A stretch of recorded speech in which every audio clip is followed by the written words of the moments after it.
Good evening, folks, and welcome to Dice&Decks presents Session 5, the Battle of Live Armies. This evening I have a guest joining me off to my right here on the camera. Kevin was on our call a couple nights ago. Kevin, you want to say hi? Hello.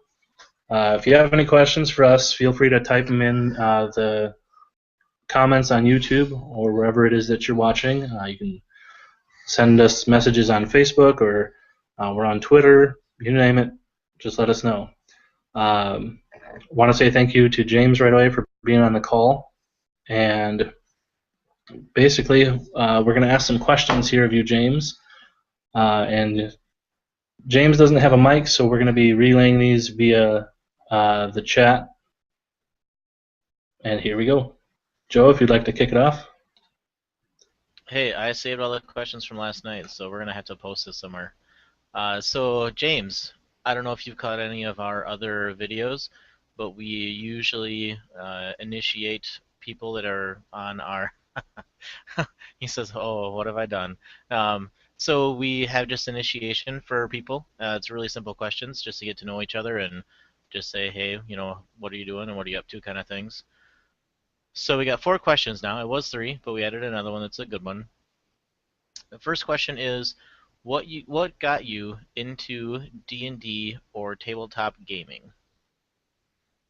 And I'm sure it's going to take you a minute to type it out. It's not always just one-word answers, unfortunately, so we'll let you do your thing and take your time. So I got some new headphones today. They're actually pretty awesome. I was pretty stoked about that. Makes me not have to fumble around with like 8 different things at one time to talk and mute myself and then unmute myself and then talk, and yeah, it was terrible.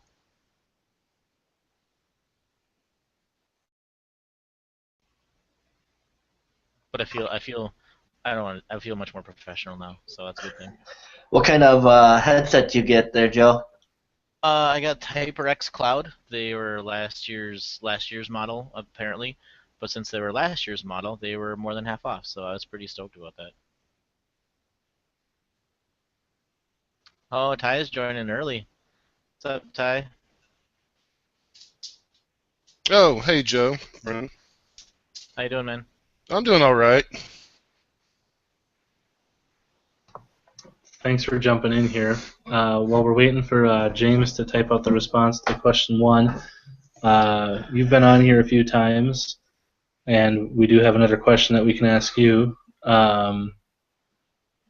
Go ahead and pose him a question, Joe, and it looks like James gave us an answer, unless you want to read that first and then give Ty a question. All Yeah, right. so James has his answer in the chat, so I'll go ahead and read it for him. For the answer of what got you into D&D or tabletop gaming, his answer is overwhelming curiosity. All my life I've heard little comments about how nerdy it was and wanted to know more about it. Not just the time it takes to type, but the time to think of an answer is what he's saying. So it's you know, it's going to take a little while for you to get that stuff out, but you know, that's fine. That's why we're here, just to have a chill conversation and just kind of get you going and stuff. But yeah, I think that's what a lot of people's reason for playing comes. You know, they hear other people doing it, other people having fun doing it, and it becomes a group community thing. And so I think James is right in line with a lot of other people in that answer, which is pretty awesome. Joe, you need to pre-screen what you're reading, man. Haven't you ever read from a teleprompter? Hey, they pay me big bucks to read from the teleprompter, so I just go with it. It just rolls right off the tongue. You see how that worked? I just went right into something else, you know, covered it. It's good to go. I know what I'm doing. And now back to our street reporter. Oh, wait, he's being mugged. All right, so Joe, I'm going to have you do the first half here, or the first couple. We can just trade off, you know, tag team it. So go ahead and pose question number 2 to James while he types up his answer and thinks of the answer, of course. We'll have Ty answer a different question. Well, here's what I'm going to do. I'm actually going to post the question in chat so that James can look at the question and have it written out, so you can have a better chance of go ahead and type in an answer that way. So if Ty, I'm going to give you a question that I came up as soon as I got home. I started typing stuff up again. If you don't mind taking the floor as always, you know, that's a good thing. I appreciate all your insights. I guess for my first question that I just had off the top of my head, today was, what do you think about accents? Have you tried to learn them for playing? What was your worst experience with someone using an accent, and your best experience with someone using an accent? Gosh. Being from Kentucky, all my accents sound like they're from Kentucky, or at least some part of the South for people who don't know the different accents that are throughout the South and Appalachia. I try different voices as a dungeon master, but I'm not really sure I've gone into trying accents with different people. Again, part of it's just my voice. It's another reason I can't sing, because everything I sing sounds like a country song, and I don't like country music all that much. But no, I guess for myself, I'm not real experienced trying the accents, but I do like to do voices. But for me, being an NPC acting it out, a lot of it's more about attitude almost than it is voice. I mean, you can I can raise my voice or sound a little gruff, or, I try not to do a fake feminine voice, because it just kind of sounds silly. I mean, some guys can get their voice sort of high enough to do that, but when I tried, it just sort of sounds silly. So I usually just stick with a plain voice if I'm playing a woman or a girl. If I'm playing a little boy character, I might try to squeak by a little bit, but again, it just, to me at least, it kind of sounds silly. Not that I've had any complaints or anything. As far as other dungeon masters goes, I've never really seen a catastrophe, I'll have to admit. I mean, some people can pull it off pretty well. I've seen people who can't. They do a bad job of it. But usually they've been smart enough to realize they're doing a bad job of it, so they cut it out pretty, they'll pull back on it. So maybe I'm just lucky there. I'm sure other people have some horror stories. And while I'm thinking of it, one thing I wanted to comment on is, that first question you guys usually ask the newbies is about, what got you into gaming or whatever.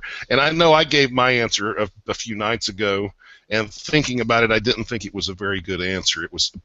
I basically just went into detail about when I started playing D&D, which was back about 80 or 81, but I didn't really talk about kind of what got me there. And I really kind of had to think back to my childhood a little bit, and I don't know if anybody here is old enough to remember, but back in the early 70s, when Sesame Street first hit big, I'm sure everybody knows Sesame Street.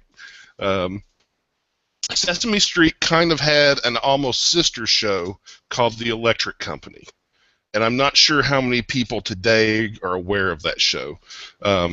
Morgan Freeman was on it, believe it or not. That was his first acting, or national acting gig anyway.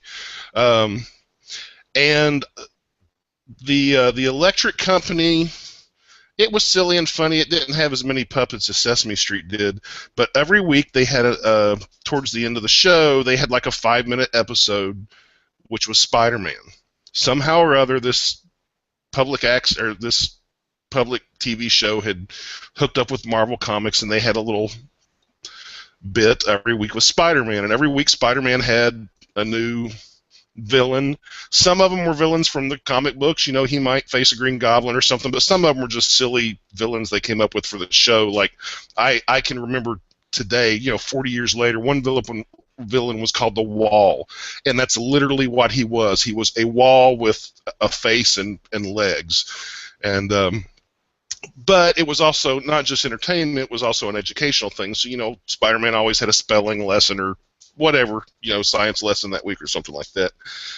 And that, combined with maybe reruns of old Star Trek and the 60s Batman TV show with Adam West, are really the first kind of speculative elements, not quite fantasy, but superheroes and science fiction that's the first I can really remember affecting me at all, or that I noticed. And then I went into comic books.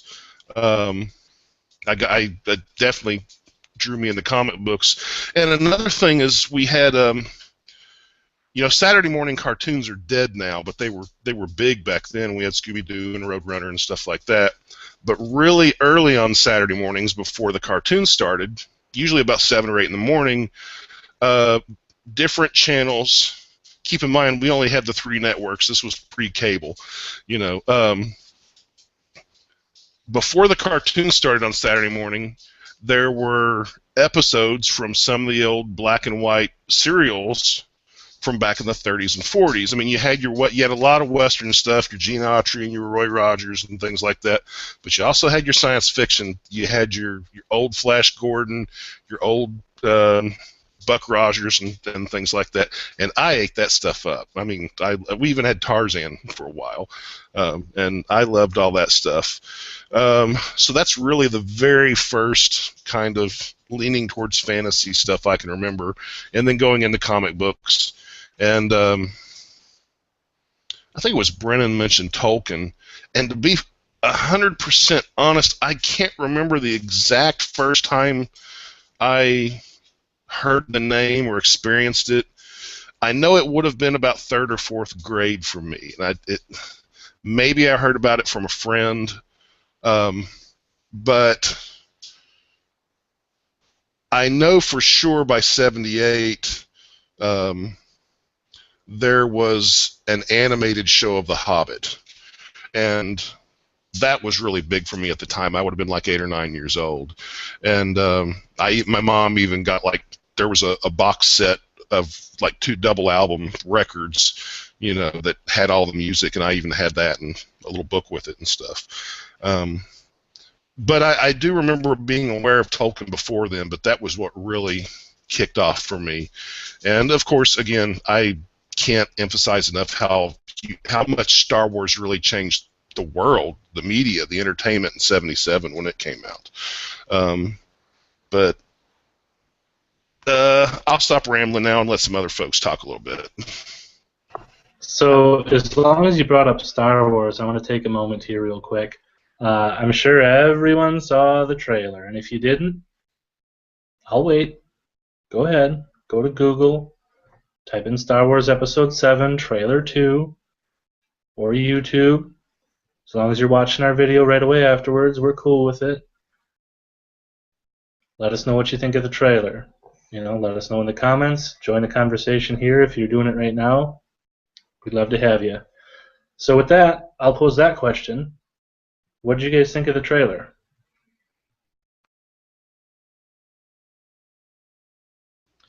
I thought it was awesome. There's a lot to it. There was throwback to the old school. A lot of images and a lot of hints at what was part of the original trilogy. And I think that really grabs most people more so than anything happened during the prequels, except for maybe Episode 3. A lot of people had a lot of connections to that. But I think they're really doing a great job of hinting at the old history of Star Wars and the old movies, which is what really drew most everybody into what it became this huge force in huge force of media entertainment and just video entertainment and all those other things. So I think they're doing a really great job with it. I really liked it, and I really, Christmas is just going to be awesome. So that's my opinion.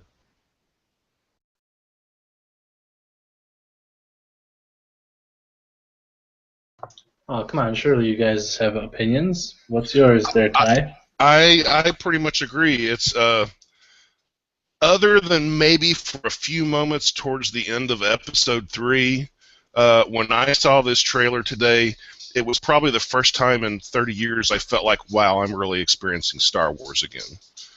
I mean, the real Star Wars. So I was thrilled with it.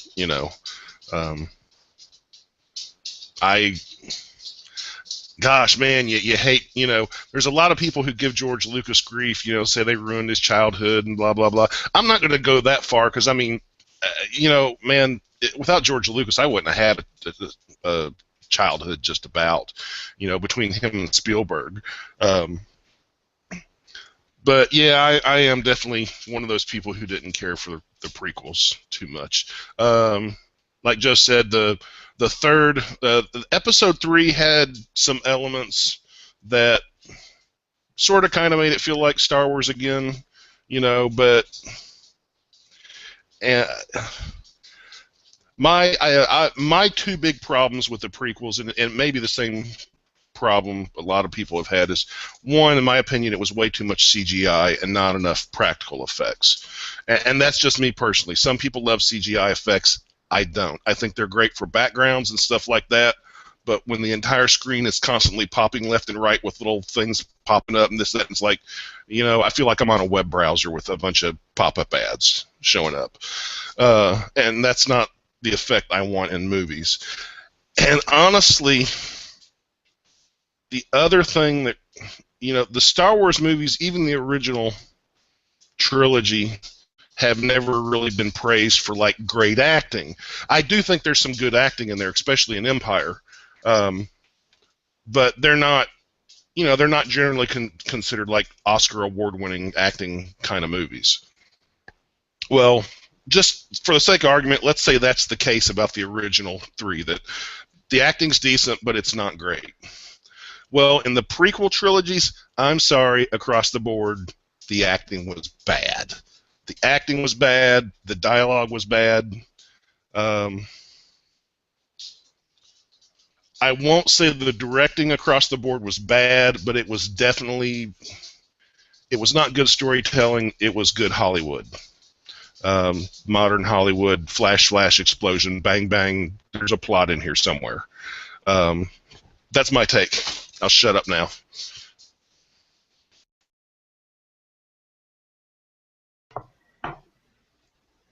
All right. Lila, if you'd like to go ahead and comment, we'd certainly appreciate it.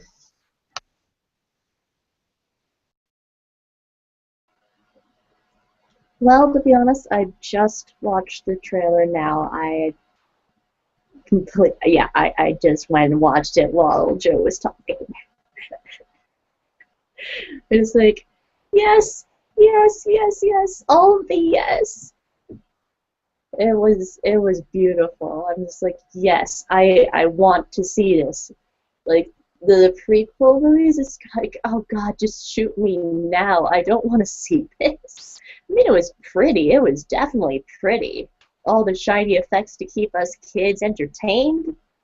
Except, I grew up on the original 3, so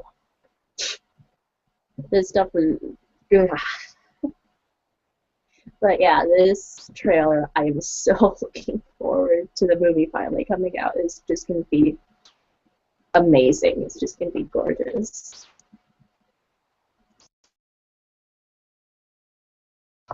See? I knew there would be someone here who hasn't seen it yet. What about you, James? I don't know if you've said anything in the chat in regards to the trailer. I'll give you a moment to respond. Looks like he did answer the question. Joe, I'll go ahead and give you a moment to read that. You're in charge of this first part here.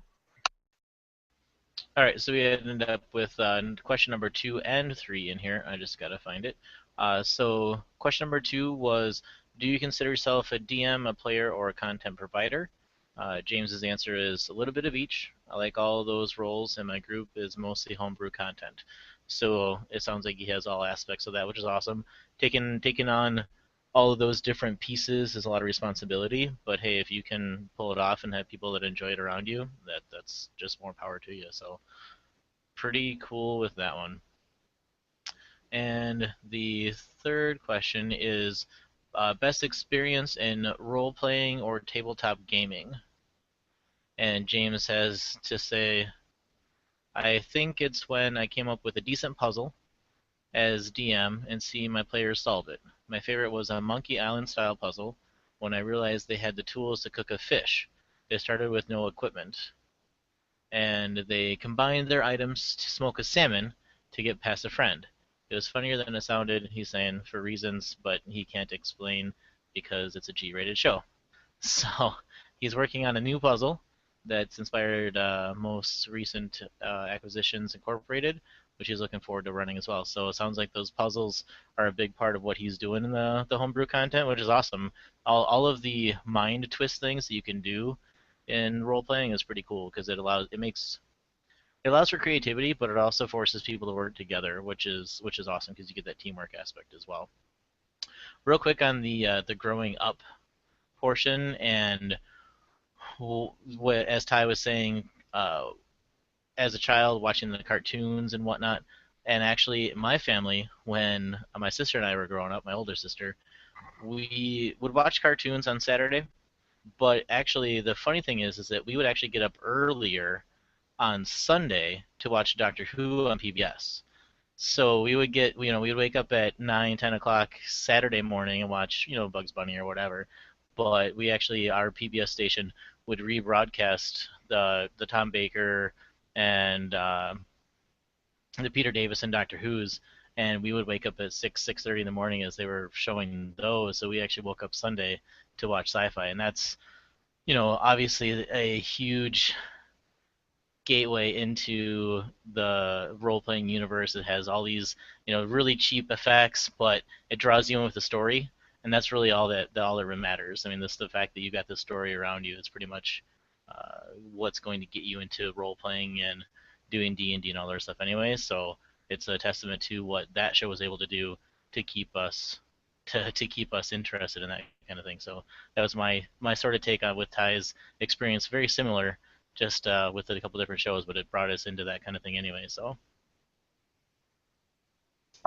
Joe, we got a question in chat. Sorry, Ty. It's all right. You see that, Joe? the last one by Jonathan. Yeah, just go ahead and let them know what we're doing here, and then why don't you go ahead and switch over for just a second. Ty will come back to you. Ask Oscar, and give me a second here. Jonathan, our what is it? What do we want to call that? The initiation questions? Is that what we want to call that? Yeah. All right, go ahead. I'm sure we can spend time coming up with something more ingenious, but it's just kind of the way we do things. So, Jonathan and Oscar, welcome to the channel and welcome to the show. Appreciate you guys checking us out. Being the fact that we're trying to just introduce people to other people and really just giving a casual experience for people to talk about gaming, D&D, all kinds of other stuff, we kind of just let people have the floor for a couple minutes as they're new to introduce themselves and what brought them into our channel and gaming and all those other things. So we start that off with this list of 4 questions. What it'll do is I'll go from one with question number 1 and back to the other, and then we'll go through the 4 questions. And James, I'll get you the 4th question in chat as well, so you can go ahead and prepare an answer, and we'll read that off for you. So left to right, I just start left to right, so it's just going to go from there. And Jonathan, you're first, so I'll give you the floor in just a second. The question is, what got you into D&D or tabletop gaming? Whatever experience you have with that, or whatever got you into that kind of thing, why don't you go ahead and give us your answer on that one? You get the floor.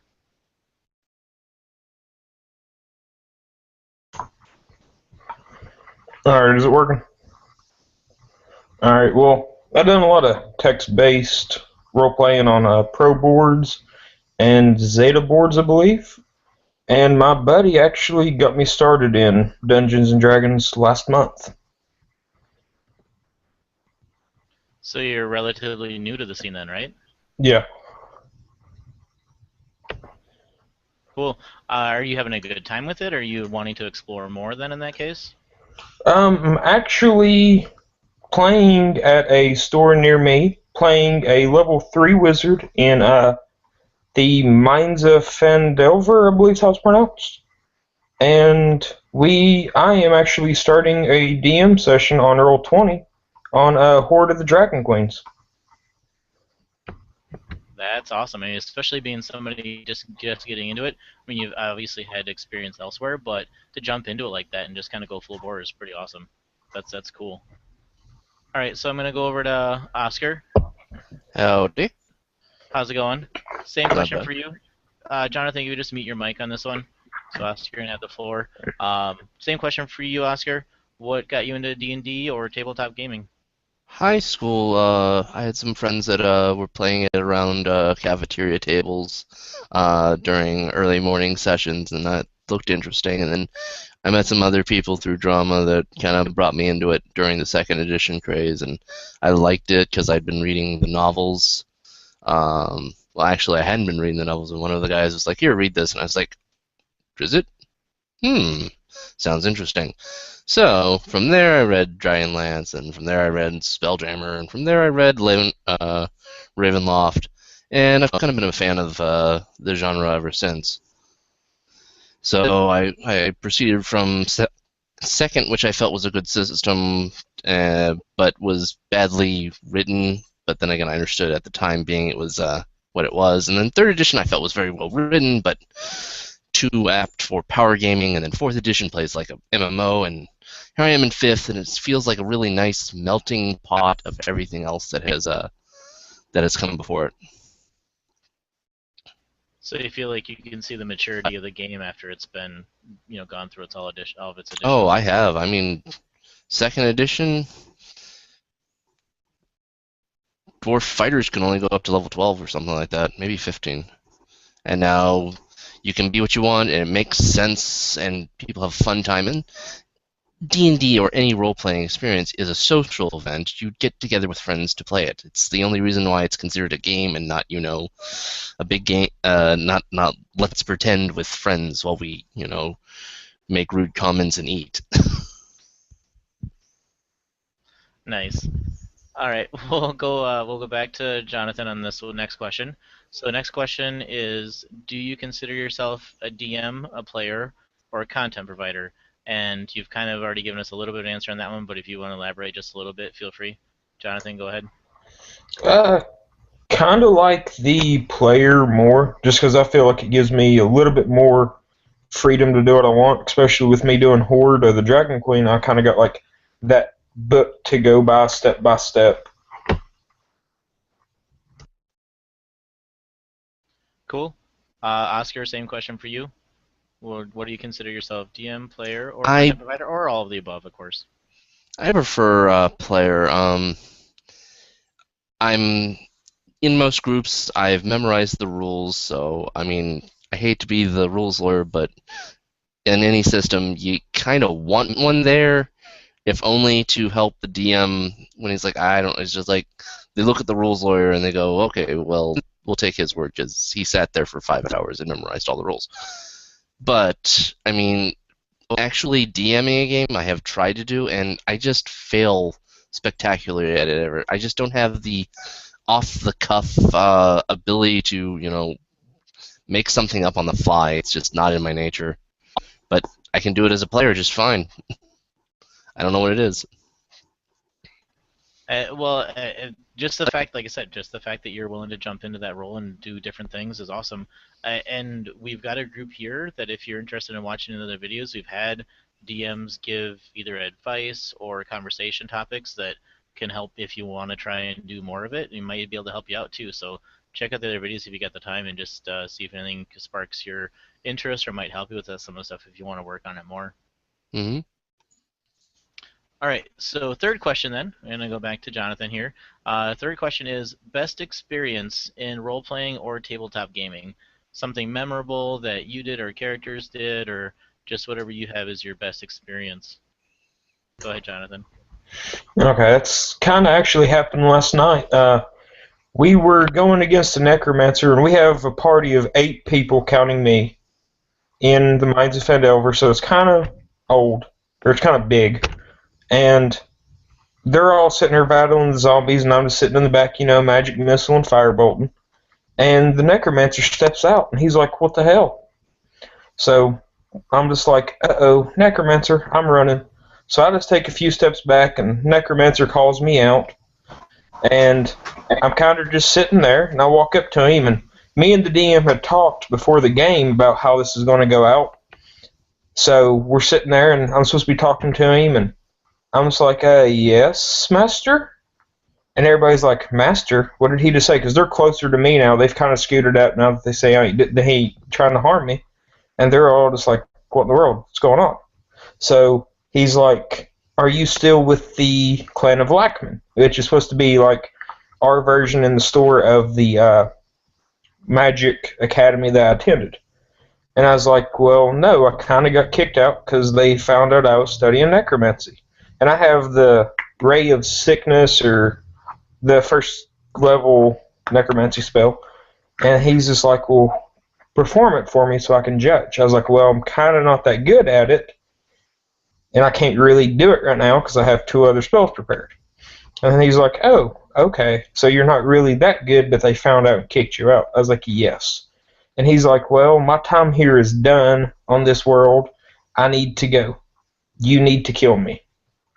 And I'm like, are you sure? And he's like, yes. So I kind of just magic missiled him 3 times, and he falls, and I pick up his robe, and I'm like, I have to do what all magic people do. And I just put his robe on, and I was like, all right, we need to find somewhere where I can burn this now. That's awesome.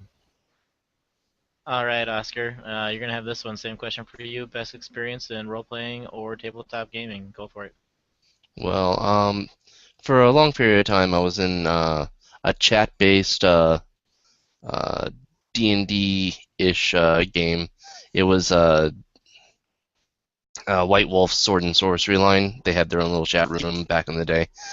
And I'd gotten into a character, which I've taken my name, my screen name from, Oscar Fakill.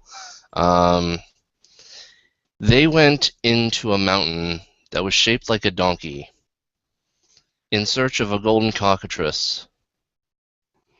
I don't remember the reason why, but I'd power gamed the thing and had gotten up a really high fortitude save, and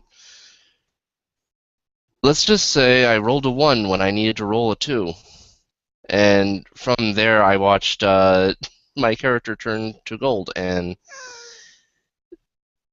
it wasn't that I rolled the 1 that was spectacular. It was the fact that we went looking for a golden cock in a stone ass, and I just couldn't stop laughing from all of the innuendo that this one game spouted out, and it was probably one of the funniest moments I've ever had in role-playing. I mean, I turned into a stone statue, not such a good thing, but I did eventually get revived, and everything continued on. That's a good thing. It is funny how all this stuff kind of comes together sometimes, and I mean, there's ways to set that up, which is cool. But it's the best when it just happens naturally. Like, wait a minute, did I just say that exactly? What happened there? Yeah, that's always awesome. All right, so we got last question, and I'm gonna go back to Jonathan here. So Jonathan, last question for you, and James, I'm gonna read yours as well after we're done here, so I'll get a chance to get your story out there as best I can. So last question for you, Jonathan, is why do you game? Oh, that's hard. Mostly because I really have just enjoyed playing video games, and I kind of got bored with the video games of how I really didn't get enough story for the game that I'm paying $60 for. So I kind of moved on to a lot of the text-based role-playing games, played a lot of Harry Potter, Lord of the Rings type text-based, and then I kind of just fell with that because I was like, I kind of want to see what my character's doing in a way, you know, so I can see where they're moving, what they're up against. So I'm kind of just for the thrill, basically. Cool. Oscar, why don't you go with that one? Well, it's kind of, as he said, when I was back in the day, when I was just playing video games, I had to go by what was scripted. I had to do what the programmers decided that I was allowed to do. Gaming gives me the power of my imagination, which is far more expansive and immersive. Plus, I'm in gaming for the social event. Where else can, you know, a bunch of people get together for 3 or 4 hours, BS about, you know, killing orcs, and, you know, have the greatest time of their lives?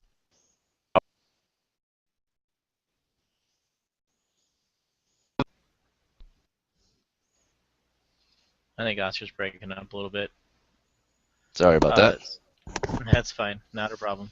So, James, I'm just gonna read what you got here. As far as coming up with an answer as far as why the game, it's always tough because, what sparks you in that sort of idea? What are you trying to get out of it, and all those other things. So, James's answer here says, yeah, he does it for fun, and he does it as a way to feel comfortable with the fun. And now chat's just scrolling, so I have to go back up here. Give me just a second.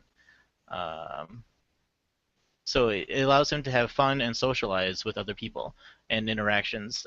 James lives in the UK, and he's explaining that a lot of interest in the UK is socializing outside in pubs and bars and that kind of thing, and that's just not what he's into. And so he's finding other outlets to be social with other people, and he's found that he can do those sorts of things. Looks like online, and finding people from the US and having those sorts of things that he can be a part of, and that he can allow himself to have those social interactions with something that he feels more comfortable with and have fun while doing it. And that's hugely important, because just because everybody else around you is going out and getting drunk, or going to play football or soccer or whatever, if you don't like that kind of thing, find what it is that you like to do.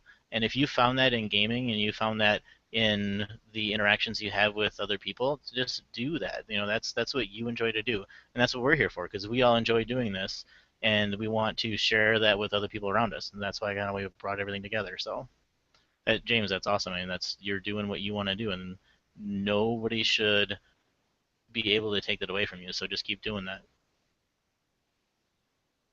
Brendan, I'm gonna go ahead and give you the floor for a second. I gotta go get something to drink. Sounds good. Grab a cold one for me too. So I want to welcome Pete to the call personally. I know we were greeting him in chat and stuff. I'm sure he'll chime in once he's got everything situated there. He said he was having some technical difficulties, we'll say. And, I just can't express enough how thankful we are for everyone, coming into the call. Every night we get a couple of new people, and that's really what we're trying to do. Tell you a little bit about the channel for those who are in the chat, for those who might be watching for the first time as well. Basically, the name Dice&Decks, as it implies, we're all about tabletop gaming. We want to do the dice side of things in that regard. We do D&D. We'll also be taking a look at some other games that may or may not have dice involved, but I like Dice&Decks for obvious reasons. And then the Decks side of it, we're also going to be doing Magic the Gathering content at some point. We just got to figure out the scheduling for that. The D&D stuff, the RPG, just the fantasy things in general seem to be a better way to start it for us. And, just get people introduced to one another, introduced to ourselves. We're looking to link up DMs and players, content providers who have great advice that may or may not DM anymore in some cases, but have years of experience, doing it, and loads of advice to offer others. So we'll be doing that kind of stuff too. We'll be giving advice on, what we feel is a good way to game. We'll be taking advice, of course, and I figured out the quote that I've been trying to say the last couple of nights and either too tired to remember or just rolling in that one on my intelligence check. It is, imitation is the sincerest form of flattery. So, I really expect that we will be doing things that you've seen before, because you can only do things so many ways, especially if you're following the rules that the system set up. So, again, thank you guys for coming, and we're going to continue the conversation. And if anyone would like to join in, or if you're watching on YouTube and you're a little shy, don't be. It's a really casual setting. You can leave your camera off and turn your mic on, and just sit back with your comfy clothes on and join the conversation. Joe, it looks like you got your water. Back to you. Yes, water. That's what I got. That's all I drink is water. So I don't exactly know where we want to go with things. I don't know if you want to jump into other questions that I have. If you just have if anybody has any other questions that they've got for us, everybody feel free to, especially with questions that you might want to ask everybody, go ahead and type it in the chat so we can go ahead and present it to everyone that's here tonight, and just kind of go from there. I don't know if everybody, like Jonathan was saying, has only been doing D&D for, a month or so, but the questions are freeform. So if you have any experiences that relate to the questions that we have for you, feel free to just answer it as you wish. If you don't really have anything that you want to add or want to keep your opinion to yourself, whatever, just feel free to pass too. It's not, none of this is saying, oh, you guys have to go answer this question or whatever. So it's all just pretty relaxed, open forum. Just kind of do your thing. So if you guys don't care, I guess I got a couple of questions here for everybody. We did a bunch last night, and I really appreciated everybody kind of jumping in and just sharing their 2 cents. It was pretty awesome. My question that I asked to Ty earlier, if we want to go back to that a little bit, is I know James was on this one a little bit too, but Jonathan and Oscar, we had a question about accents. Do you guys have any experience doing accents while doing any role-playing gaming? And do you have any preference as far as, do you like that in the game, or would you rather just kind of stay out of that kind of thing? Oscar, why don't we go ahead with you? I'll start from right this time. I much prefer a Scottish dwarf to any other type, and it's really the only one I go for, unless I do Hobbit, in which case I'm kind of a Pierre. More Irish. And then there's always every other, gnomes to me don't really have an accent, but they should probably be Dutch. Because I watched something today about the Dutch people having a small little pointy-headed race of magical beings, and I was like, oh, gnomes come from the Netherlands. I understand now. And so, do some little bit of research and see where our classic elements are coming from. But dwarves aren't technically Scottish; they're technically Norse. So I guess you gotta put some barbarian in there. Yeah, I like accents as long as they're not distracting and they're adding to the character. Cool. That always makes sense. You don't want to do something just to do it. You add into what you're doing as far as the character is concerned. Totally makes sense. Jonathan, do you have any opinions on accents? What do you got? I like when there's accents in games. It makes the character stand out. Me personally, I can't do accents. I kind of do the reverse Doctor Who of every world has a South. So it's kind of every character I'm in is going to start talking like this at some point in the day.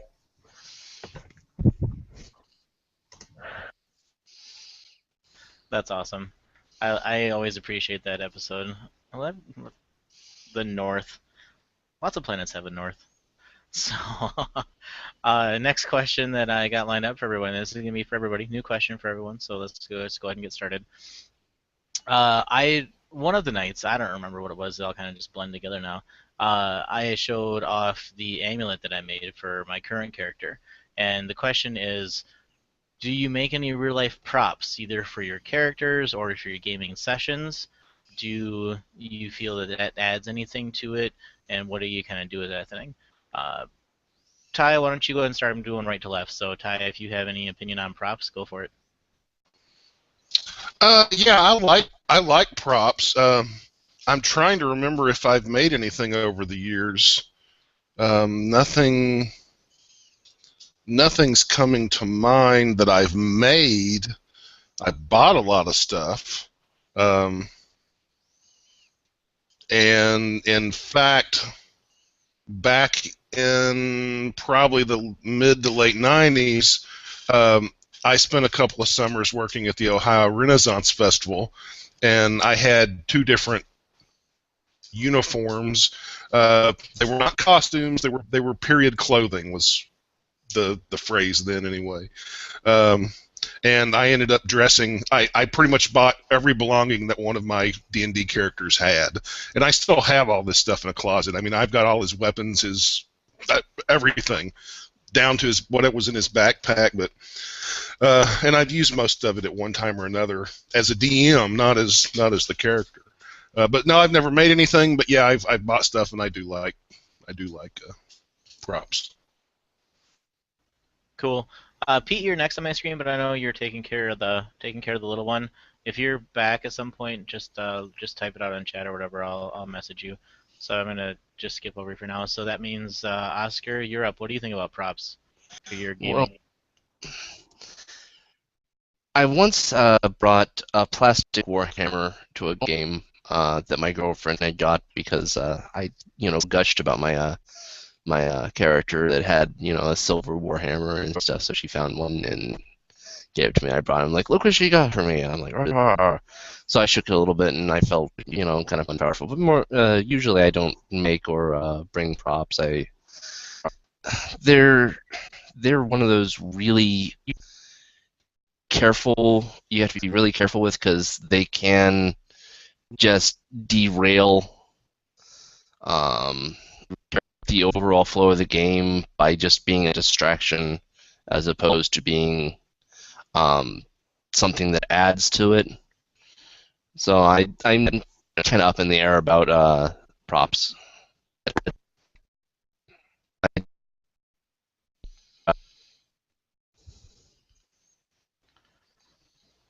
All right. So Jonathan, you're up on this one.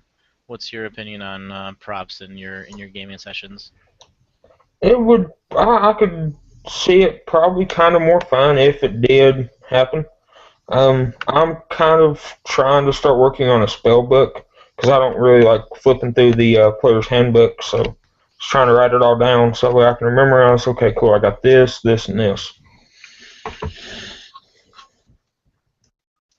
There's somebody else in the chat who has a book, but he keeps track of the liabilities of the people around him. That's this guy. So, Illa, why don't you go? What are your opinions on what props can bring to the game, if anything? I haven't done anything like that. Just sketches if I'm trying to get an idea across to somebody about what I'm trying to do or what I think is going on, or trying to design a map of the areas we're exploring. So I guess that kind of, I don't know. But props would be cool. I've seen some of the stuff you've made. Yeah, I mean, I make props just to give people visual aids, I guess. Just like having a map, just like having something out there, just to kind of give people an idea of what I have in my head when I say, hey, this is what my character has. And especially some of the things I really want to have a pointed, this is what I'm doing idea, I try to at least have something visual that they can go off of. Brendan, you're next. I know you've at least dealt with the props that I've had. Do you have anything else to add with the prop question? Yeah, let's see. Feeling on props. I would love to have more props. We had a guy on a couple nights ago. He had, I don't know, like 35 trillion figures or something like that. Okay, maybe not that many. It's probably exaggerated by a few zeros, but he had shelves and shelves and shelves and shelves of figures, and I was really jealous. I don't use too much props, as you know, Joe. Basically, the battle mat as needed, just to explain kind of complex things. I'm more of a theater of the mind kind of guy. I mean, certainly for players who do not have, that much creativity. If I gotta use it, if I got too many of that in the group, yeah, man, I'll bust out some props. I mean, they might be like WWE figures or like Star Wars figures or something. But yeah, I'm good with props. I just haven't invested as much money on that as other things. Cool. Hey, Toms. I see you're back in the chat again. Jonathan was asking about the book, Brennan. I don't know if you have a chance to bring mine up and just kind of flip through the way I did the first section of the category. And if you want to go grab it real quick, especially the last page that gives me my chart as far as how much I'm charging for what I'm doing. Jonathan and Brennan wants to show it's it was a sketchbook. It was like $3, and I have a silver marker pen, and I just wrote on it. So even the monetary investment was very minor, that kind of thing. But people in the game now are afraid of being in the book. They don't want to owe my character, so it's allowed me to have some pull as far as what my character is doing. Oh, so Brennan wants me to translate that's in Drow, and the title of the book is "Free Help is Never Free." So it's something where if you're in the book, that's meaning that you owe me at some point. So that's what I've done. And the first portion of the book has all of the characters' names that I have in there. So I have the character name along with the player name, so I can keep track of who's who. It makes it easy for me when I'm actually jotting in it. And then I also then after that first category of the liability section, I kind of go into just go all the way to the back, Brennan. Yeah, that's my chart as far as where it's designed to allow me to do the math real quick. So if somebody says, "Hey, how much am I owing you? How deep in debt am I at this point?" It gives me the opportunity to give them some quick math. So that's if like I said, if you add to that kind of thing, it's kind of it just allows the extra immersion, in my opinion. Hey, what's up, AJ? Howdy. I gotta turn my camera. All right, so we're getting a bunch of people in here now. Brennan, do you want to switch to AJ with our initiation questions?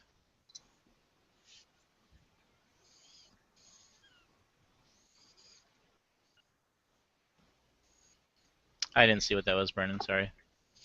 I was just saying, you go ahead and ask him. I am going to take over probably around 10:30 if you're cool with that. Sounds good to me.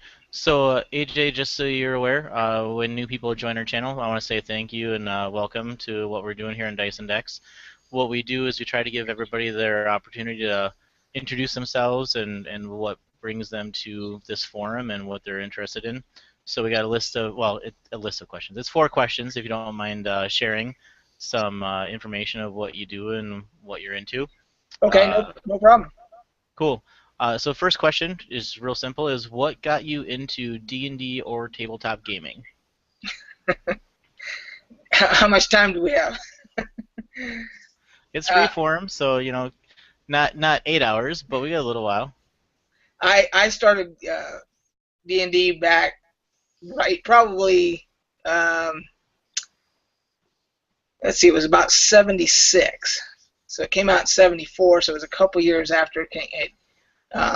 So it was right around late 75, early 76. So, and I just remember that I had a buddy named Teague, and we used to go over to his house, and I don't know if anybody here remembers the original video game console was called Pong, and it was just 2 paddles is all it was, and you could play ping pong, digital ping pong on your TV or whatever.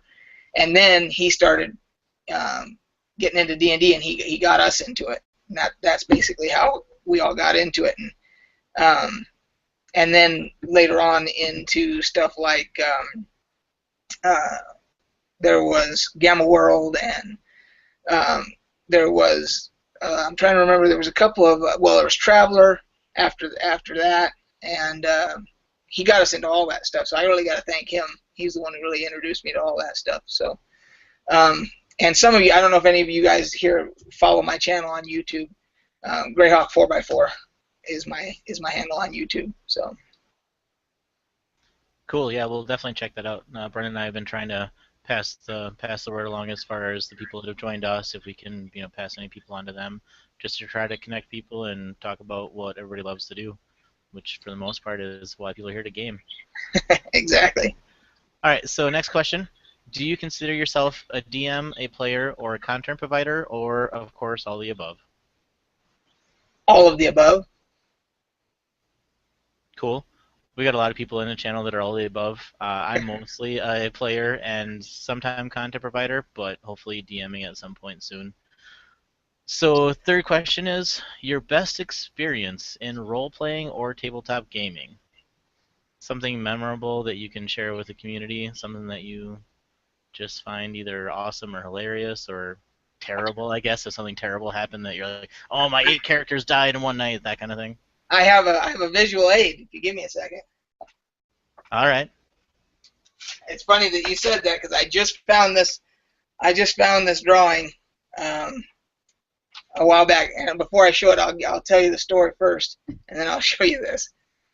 This was back in the late '90s, right around the year 2000, probably. I was living in California, and I had my game room. I have my game room here now, where I live now, but I basically had the same type of setup in my garage in California. And we had our regular D&D group that met there. And I can't remember if I was DMing at the time or if my buddy Finn was.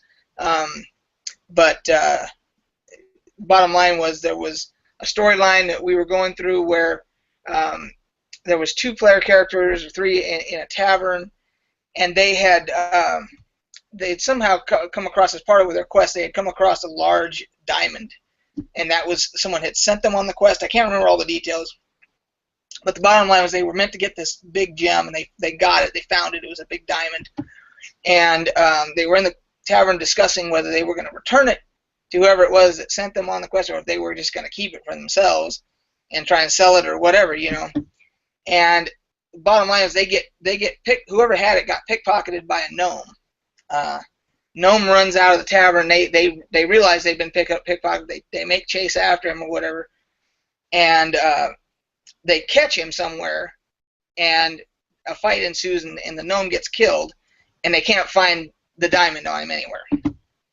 And so it's a little bit of adult humor, but it's not bad. And so they're frantically freaking out now because number one, they got this person that sent them on this quest to get this gem. And number two, they're thinking it's a giant diamond, so they're thinking, well, if we were going to keep it, that was a shitload of money that we just lost if we can't find the diamond, if he dumped it or something like that. And one of the characters just out of nowhere just says, check his ass. and so they do, and that's where he had hidden the gem. And so they get it back, and now one of the players in the group happened to be an artist. And so the game continues, and a few minutes goes by or whatever, and all of a sudden the artist he had drawn this and just kind of threw it on the table. I don't know if you guys, I hope you guys can see this.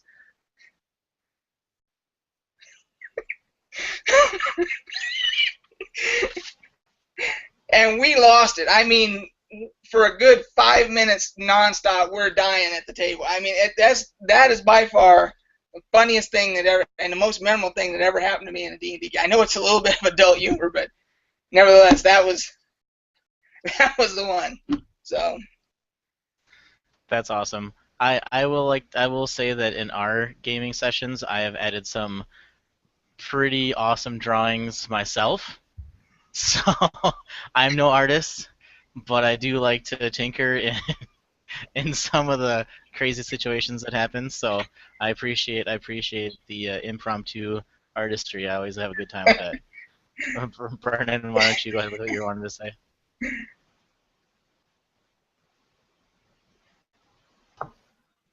All right, sorry about that. I had to stop laughing. That's why I held my finger up for a minute. So my wife doesn't want to be on camera or anything like that. She's one of those shy, introverted kind of people. Although she has played D&D before, I will have you know, AJ, that you are the first person who has made her laugh and almost piss herself while she's listening to our call. And my eldest child is still up, and he also started laughing.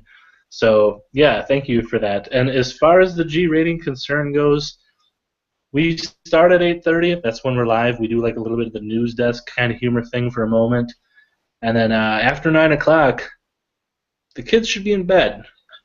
Yeah. Well, and I figured this wasn't too bad. I figured it was pretty tame, So.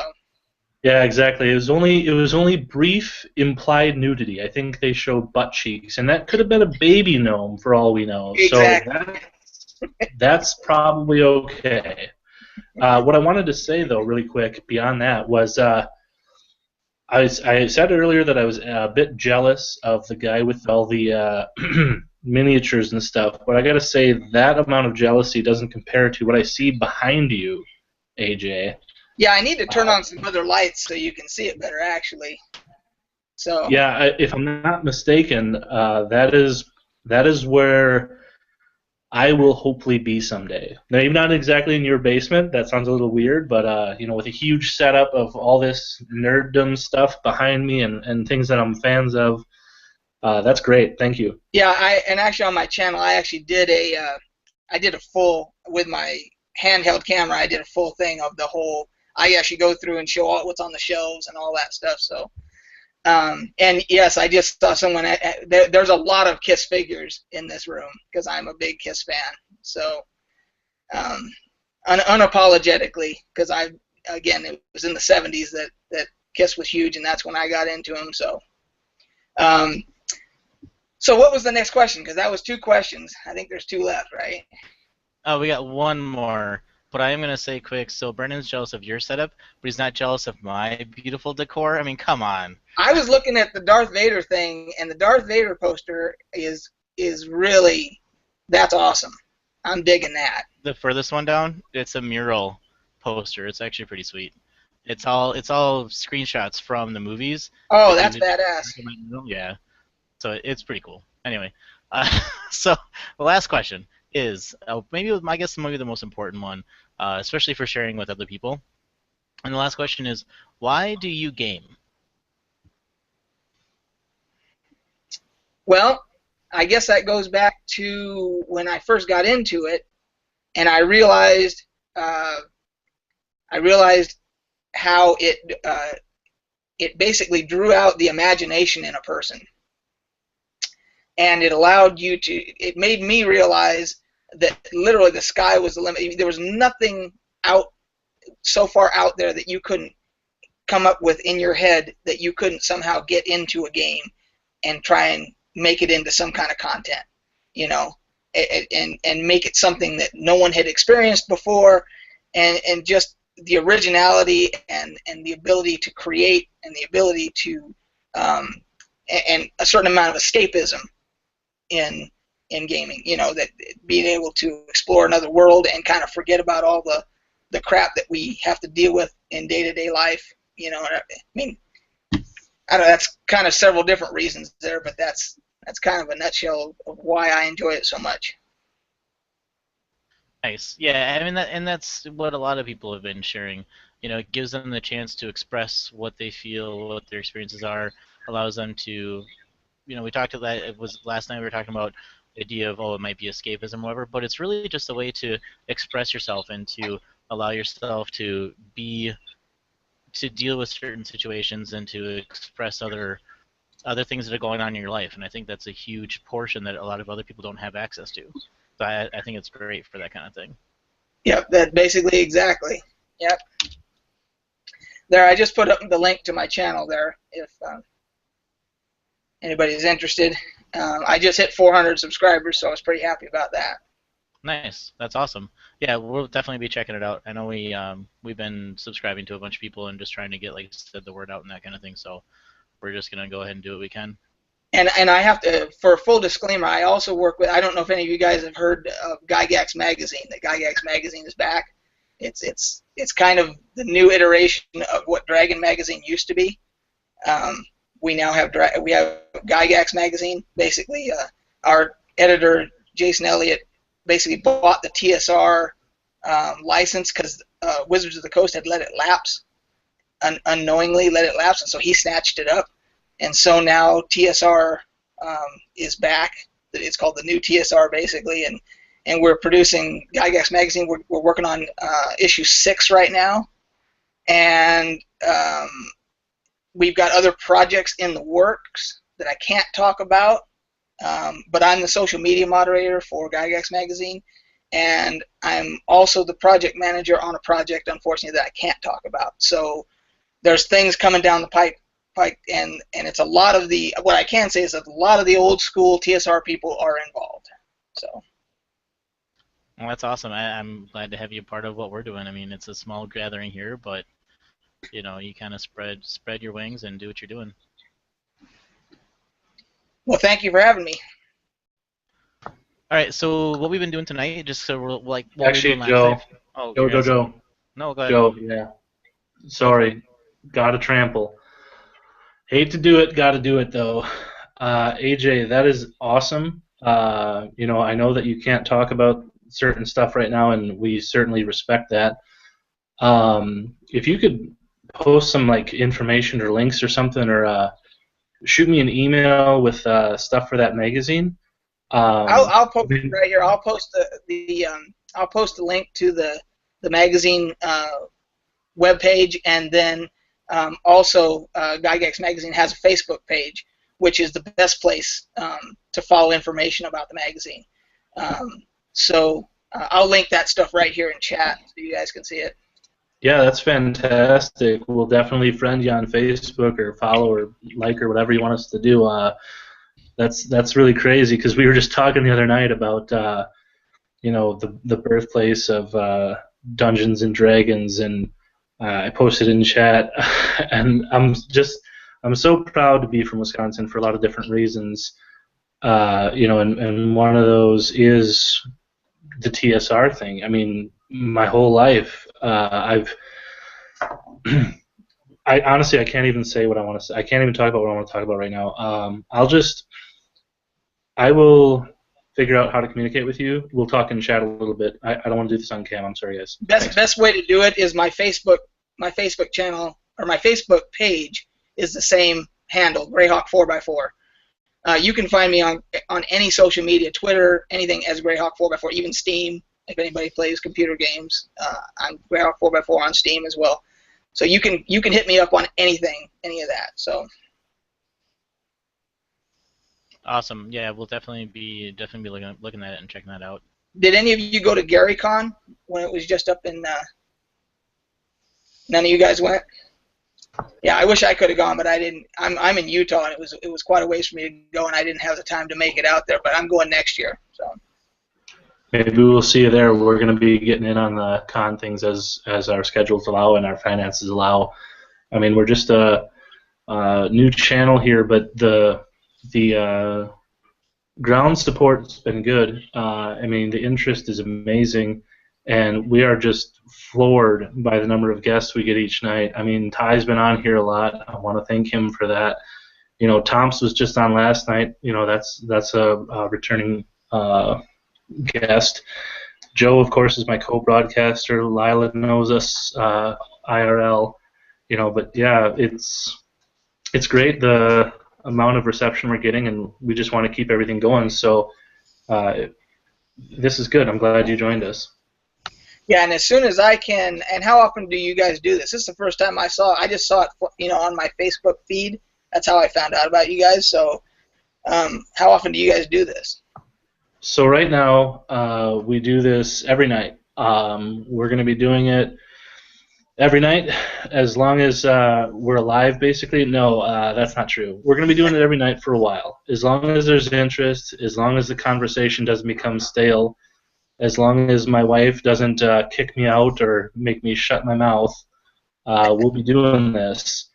So, you know, thank you guys very much for your support, and you know, as your time allows, whether it's, you know, on YouTube watching it, you know, and commenting, posting questions to us, you know, that way, let's keep the conversation going. I don't want it to get stale. We might change the schedule up a little.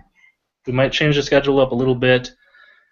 You know, in terms of the timing of it and how many nights a week that we do it, but the quality of it will get better. We're gonna be doing some things with that. We have a lot of things in the pipeline, as you can imagine. I may sound dumb some nights because I take a second to think of my answers, but that's more just I've had a lot of personal things going on.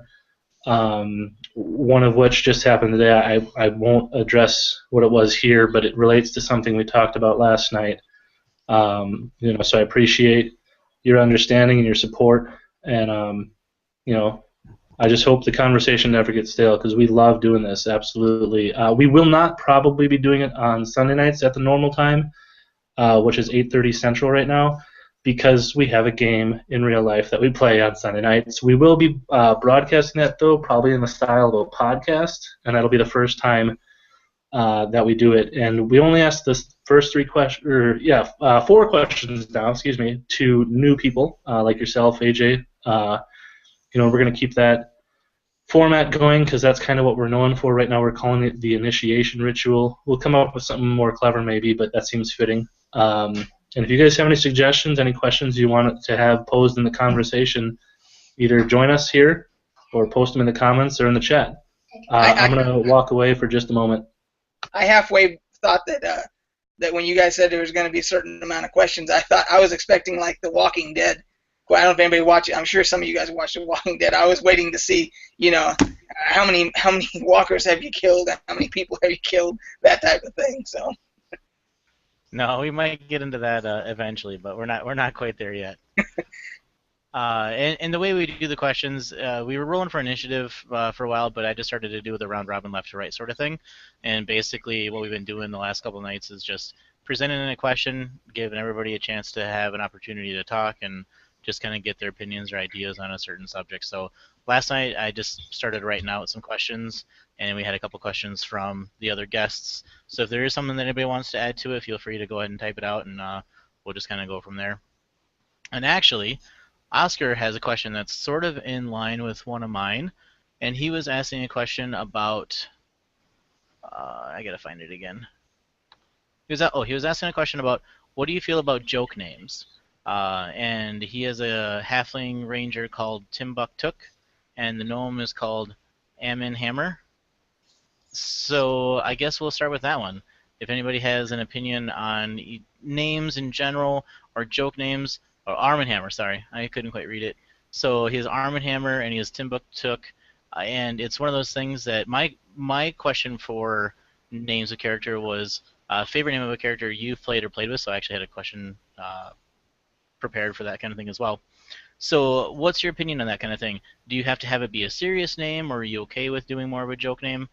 Since we've been down over on the left side of my screen, why don't we go back to the right side, and Ty, why don't you go ahead and lead us off again on the name question? It kind of depends on the mood or the flavor of either the session or the ongoing campaign. I know the Nerdarchy guys talk about having a game zero, sort of, basically where the dungeon master sits down with the players to figure out, what does everybody want, what do they expect, and that kind of thing. And if you do that, it's not always a session night. You may do it on the phone or through Facebook or something the week before the game.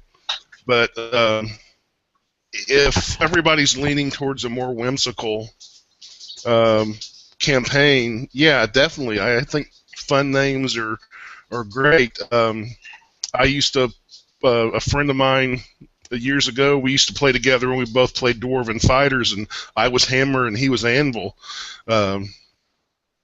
So, which isn't too silly, but it's still kind of silly. But yeah, it really depends upon the flavor of the campaign. And you can even get away with some of that stuff if there's a serious campaign, kind of think of it like Shakespeare. You can have moments of levity, and even a character who is sort of the comedy relief. But again, that kind of needs to be worked out a little bit early on. If it were some really deep, dark campaign, maybe I wouldn't. As a dungeon master, I wouldn't want that. But definitely in funny campaigns, and even in sort of the serious or middle-of-the-road ones, I probably wouldn't have too much of a problem with it, as long as it didn't get out of line. If every word out of a player's mouths were jokes or something, that would kind of ruin the flavor of things. Agreed.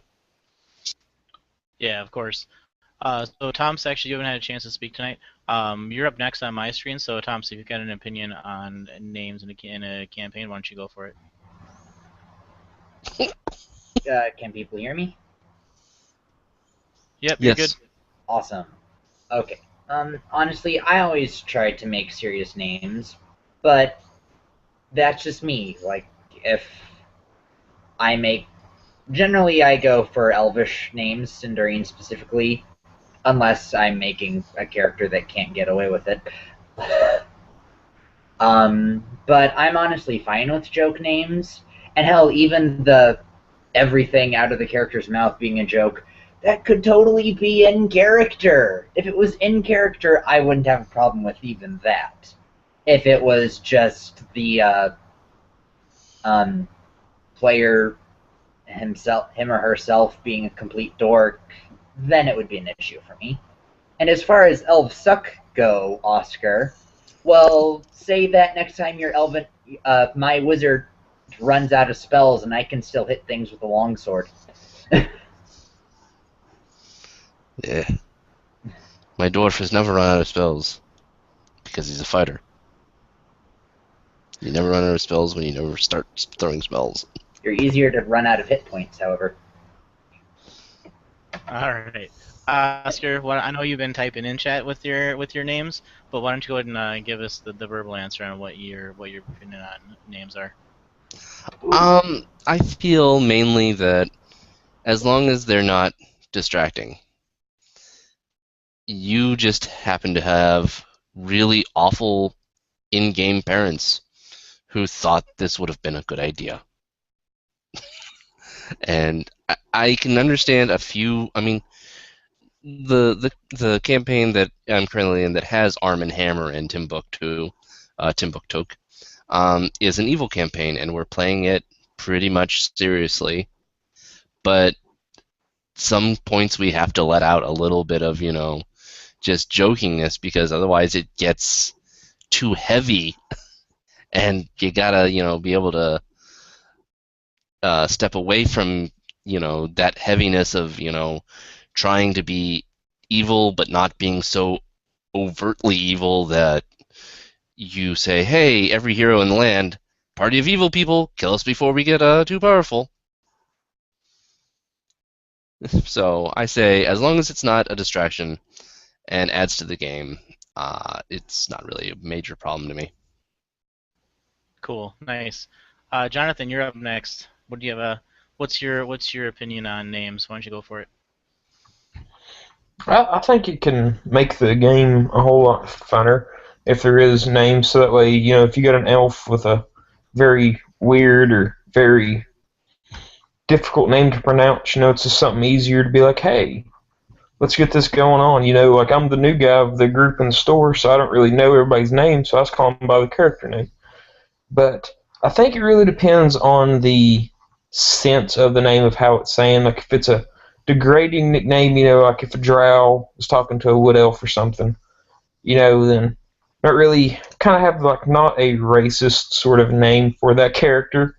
Like me, I go by the name Lackey, and it's kind of based on the school that I was in. They kind of cut the manhood off, so that way the magical essence doesn't deem into this kids, and they have that feeling of, well, I have to follow in his footsteps. So it's sort of lacking. Yeah, that's kind of why it's funny. I get it. I like it. But, I mean, as long as it's tasteful and it goes along with the character, then I don't see no problem in it. Nice. Illa, you're next. What do you got for names of people? Most of the characters I've ever done have just been whatever suited me at the time. I don't think I've ever run it with anybody who's ever done anything spectacularly amusing, otherwise it would have stuck with me. But I could see probably doing that sometime, just because, Giggles. Cool. Yeah, Brennan, now it's your turn, so why don't you go ahead and step up and see what your opinion for names are. Oh, now he doesn't want to have an opinion. Now I skipped and now he's all upset. Uh, AJ, I guess we're skipping Brennan. So AJ, you're up on the name thing. Why don't you go for it? I have no problem with any names as long as they are appropriate for whatever game we're playing. In other words, I don't want to see any current pop culture references in somebody's name if we're playing Dungeons and Dragons. You know, to me that just doesn't make any sense. You know, like if somebody wanted to name their character, Bieber something, because I mean, it wouldn't make any sense because it would, But if they want to make themselves, like they want to call themselves, court jester, that's their character's name. Okay, I go with that,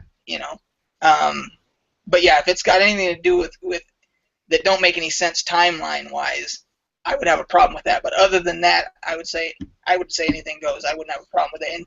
But I would expect them to stay in character. If they chose a joke name that implied that they were kind of a jokester, kind of a clown, then I would expect them that to be part of their personality when they're in character. Yeah, and also, go somebody asked, they said that, I guess there was one other question about what was my favorite class and why. I guess that was one of the questions that was supposed to be asked or something. Yeah, we can go to that. We were asking that last night to see if you want to have at it on that one. Just go ahead. Yeah, I love to always play a rogue. I've always enjoyed playing the rogue class, and I prefer the term thief because that's from first edition. So, and my favorite was Thief Acrobat. My favorite character of all time was when Unearthed Arcana came out. I instantly, classed into Thief Acrobat, and that was my favorite of all time. Nice. I'll say something quick about names just because I've only had a couple characters, but I didn't name my initial character. Brendan had that for me in his campaign setting, and I was able to name. He was a ranger, so he had a couple pets. One of them ended up being a dragon, which was awesome, and I actually named her Arum, which is the Latin variation of gold, and she was a gold dragon. So I guess I haven't gone with any silly characters yet. So all of my names that I've chosen so far have been try to be a bit more meaningful, but like AJ was saying, as long as it fits what the character is, it makes more sense that way. So I guess that's the way I've done my character's naming so far. But that could change. If I ended up playing a jester, it might just be Silly Thompson all day long, and I'm just gonna make jokes and stuff. So I might have to see how that goes. Yeah, Brendan, why don't you go ahead and take the floor on that one?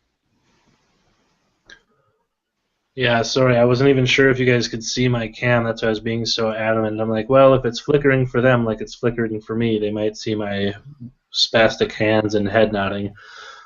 So yeah, I had to refresh. All right, on the names thing, I don't know because some people answered a little bit different. I thought the original question was like joke names. Is that right? It was originally, but we also Right. kind of expanded that to give you guys an option for that free form answer if there was something else that you're into, because not everybody's into that, so they just kind of went with it. Yeah, so like the telephone thing, it gets broken with time, right? Okay, so my feeling on names, joke names, for characters and other things, I asked it in chat. Is that your real name?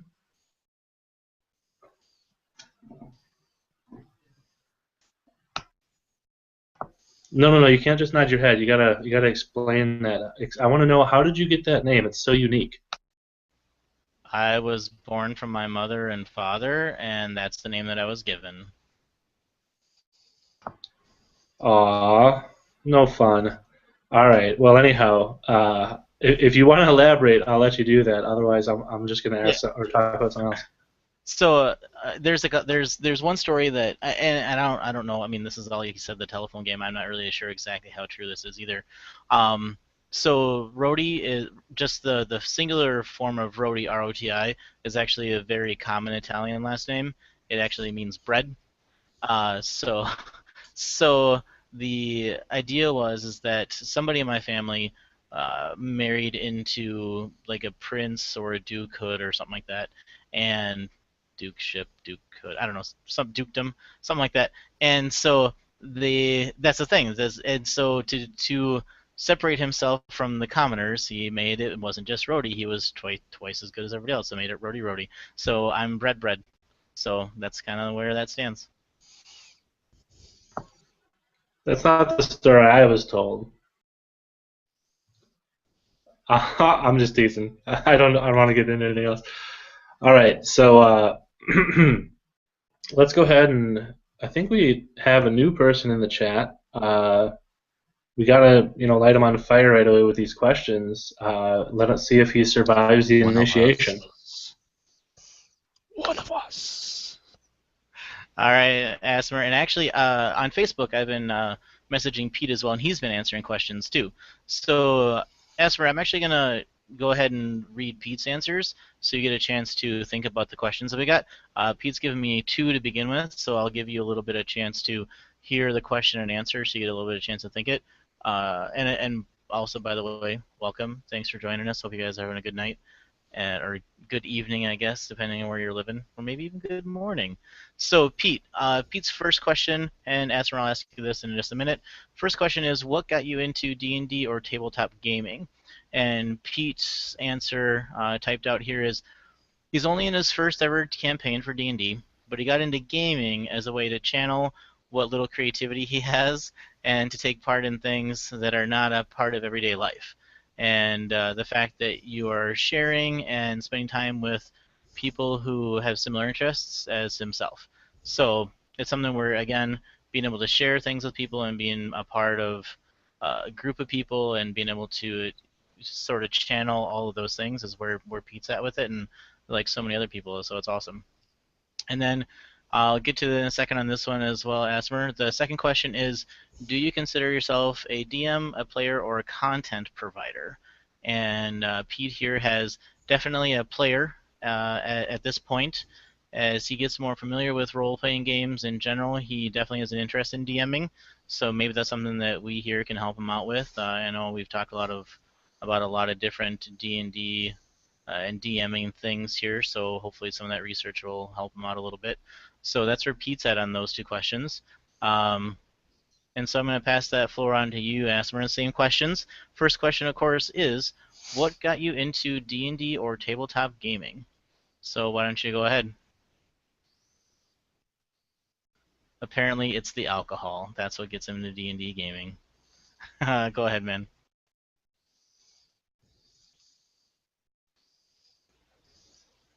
Do we have a mute issue? Do we got a mic on you, Asmer? Yeah, my bad. I muted him and forgot to tell him to unmute. Go ahead. Oh no! Why don't you go ahead and can you unmute yourself, Asmer, or no?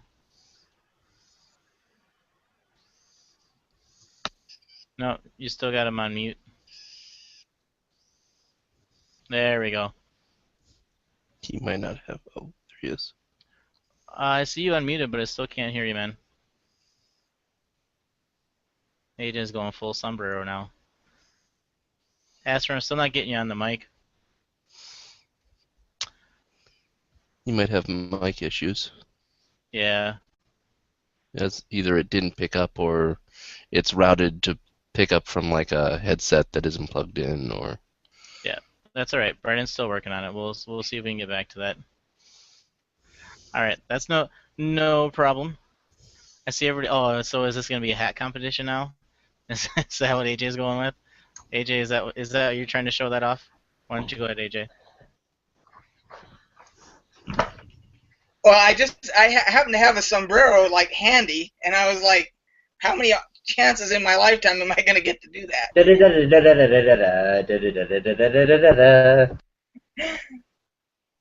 I would find every we opportunity dance, we dance, we dance around the hat. We dance, we dance, we dance, we dance around the hat. Definitely appreciate everybody joining on that one. That's awesome. It's 11 o'clock. Do you know where your cuckoo is? Yeah, you'll excuse my cuckoo clock. I'm sorry about that. That's all right. So I don't know, Brendan, are you still working on the mute issues, the mic issues? I don't know if I missed anything in chat or not. Yeah, no, looking at the control panel, it doesn't look like he's locked down there.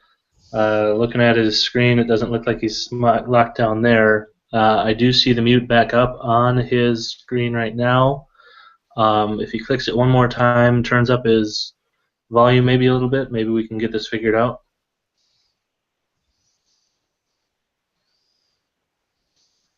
Can you guys hear me?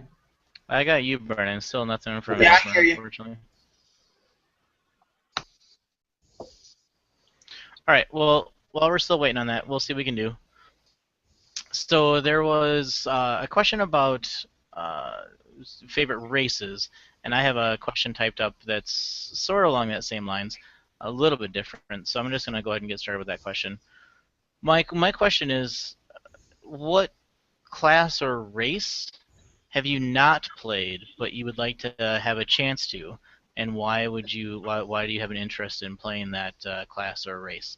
AJ, I'm going to start over on the left side, so you're going to be first in that one. Something that you've not had a chance to play, but you'd like to take it on. I guess I've never played a half-orc character for some reason. And I think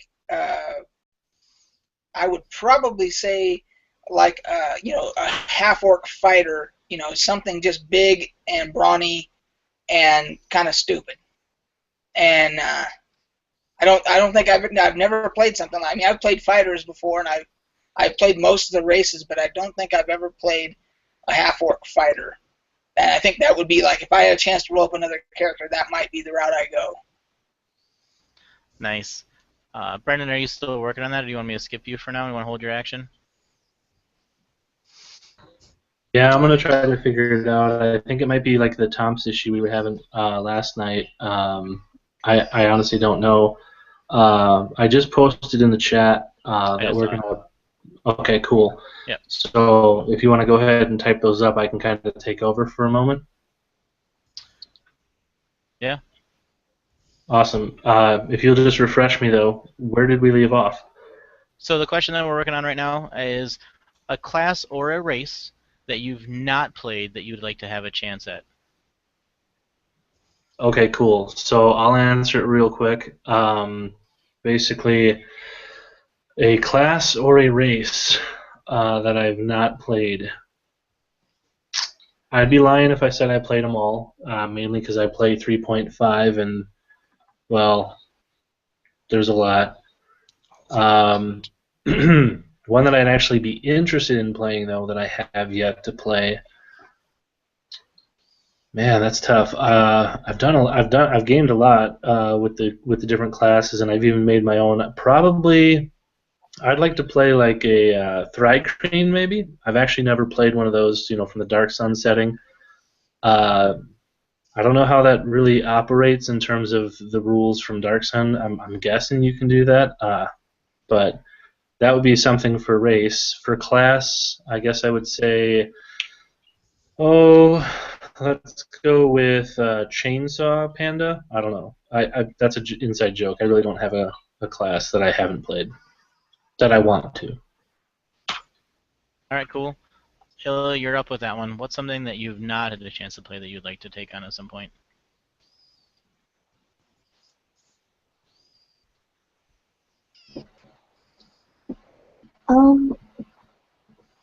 I've never played a Yanti, which, they're evil, which pretty much goes against anything I have ever played as, because I am ridiculously towards good. I don't know. Abomination, Pureblood, doesn't matter. Still think it would be fun. Cool. Just something different from what you've been doing. All right. So, Jonathan, what's something that you've not, and again, the fact that you're still getting into it. What do you have you seen something that somebody else has played, or do you have an idea of something that you'd want to try out? Why don't you go ahead? I'm currently trying to build a Wood Elf Ranger. Just trying to go for the generic Ranger feel for it.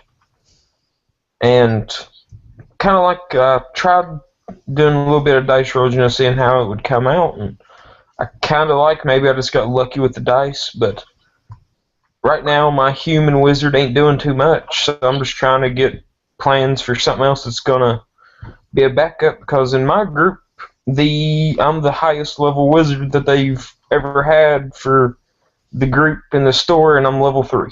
So I'm trying to hope I can do something right with a character at least. So I'm wanting to try to go for a Wood Elf Ranger or some sort of sorcerer or something magical, or to be able to stay in the back and provide support. Awesome. Oscar, why don't you take that one on? What do you got for something that you've not tried, either race or class or both? Well, I haven't tried the new 5th edition Warlock yet. I kind of want to give that a try. And I think for race, the Araraka from Elemental Evil's Player's Companion. I'm going to shoot Eldritch Blasts down from the sky. Yeah. Nice. That always sounds like a good time. Pete, if you want to type out an answer, feel free, and I can read it out if you'd like. I'll get to your other answers in just a minute when we get going. Thomas, why don't you go ahead and take that one on as far as something that you've not had a chance to play? Okay. Actually, a small handful for me is something I'm interested in. For one, Paladin. Normally, hate the bastards, because every time I see them, everyone, what's the word, accentuates the lawful and ignores the good part. Stupid.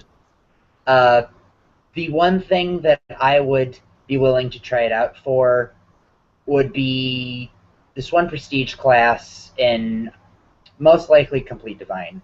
Vassal of Bahamut. Only partially because every other level Bahamut sends them 2,000 platinum from his personal hoard. But yeah, just it's a whole mentality thing for that prestige class that is just awesome.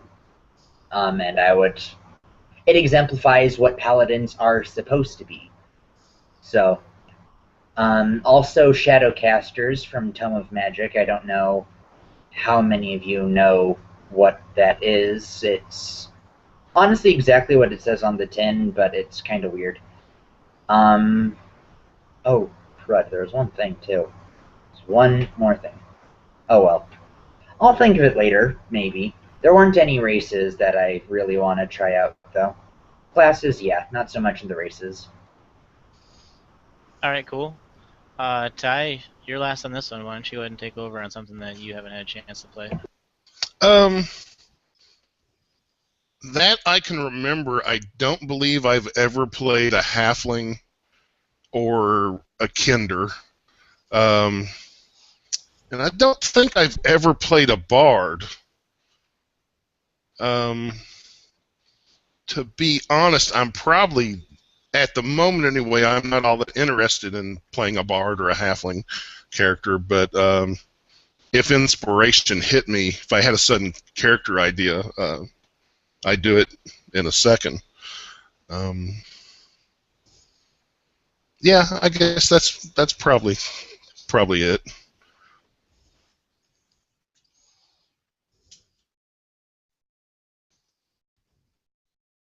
I muted myself. So thanks. I'm gonna go back to Pete here for a second. He's still getting me on Facebook for our initiation questions. Number 3 on our questions are best experience in role playing or tabletop gaming, and I'm gonna teleprompter this. So if I mess it up, that's just how it goes. Pete's answer on that is still in his first ever D&D campaign, but what stands out for me is so far, or from him so far, is from a session they had where they were heading to explore some ruins that a necromancer was operating from. There was a cart that they had for supplies, and we're also traveling with some NPCs that were riding in the cart. They came across the cliff face, and they ended up using ropes and sending people up the cliff ahead to pull the cart up the cliff. I don't know if that's a great idea. Everything's going to fall out. Much to the chagrin of one of our players, but the rest of us didn't like the idea of leaving the cart behind.